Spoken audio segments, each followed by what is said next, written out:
Vladimir Putin must be worried that he's going to be taken out, that his days are numbered. It'll go the same way as many of the people he's bumped off over the decades. The mask has slipped now for Putin. For many years, he cultivated a strong man image and created an aura of fear around Russia and its capabilities.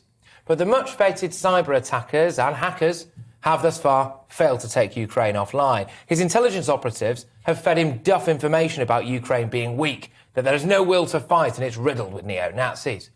His military might has got stuck in the snow and mud. The ferocity of Russian fighters has been exposed as, in some cases, little more than scared conscripted children. And that with all of that, the image of Putin as a master strategist, always one step ahead of his enemies, has been shattered.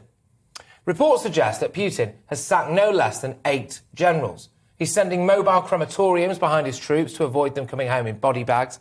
The Soviet Union lost around 15,000 troops in Afghanistan in a decade-long war, and already, supposedly, Putin has lost around 6,000 in Ukraine.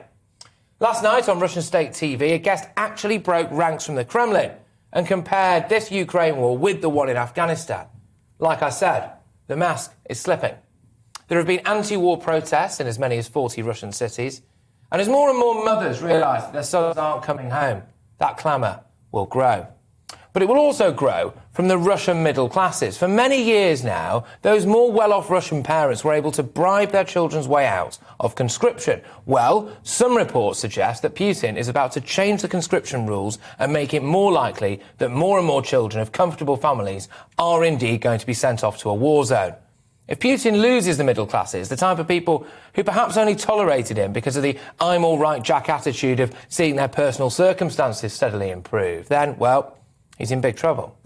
Not to mention that he's just lost the oligarchs as well. Roman Abramovich has had his assets frozen along with many other Kremlin cronies. It will be interesting to see how some of the world's richest and shadowy men react when the man who lined their pockets is also the man whose actions took their wealth away. I wonder how long that loyalty will linger. Many Russian diplomats are worried about the situation as well. Their lives' work, establishing close international ties, have now been shattered. I wonder how many of them are actually in favour of this conflict. There is, of course, also serious talk about Putin's health, both physically and mentally. The reality is that people like you and I will probably never know the truth. But there are, of course, persistent rumours of Parkinson's disease, cancer. Like I said, we'll never know. But it's his mental state as well that may be the final straw for many of those in the Kremlin. If they genuinely feel as though he's lost the plot, then how long do they let that go on for? Perhaps they were more willing to tolerate the use of chemical weapons in Syria, the bombing of hospitals and civilians. Would they be as willing to tolerate that in Europe? I suspect not.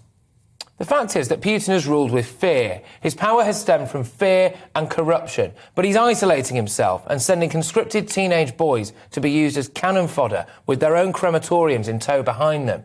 He's being confronted by something that he would know little about. A military made up of dedicated and passionate fighters who have a genuine cause, flanked by patriotic civilians with a full-blown desire to fight and a willingness to die for their country.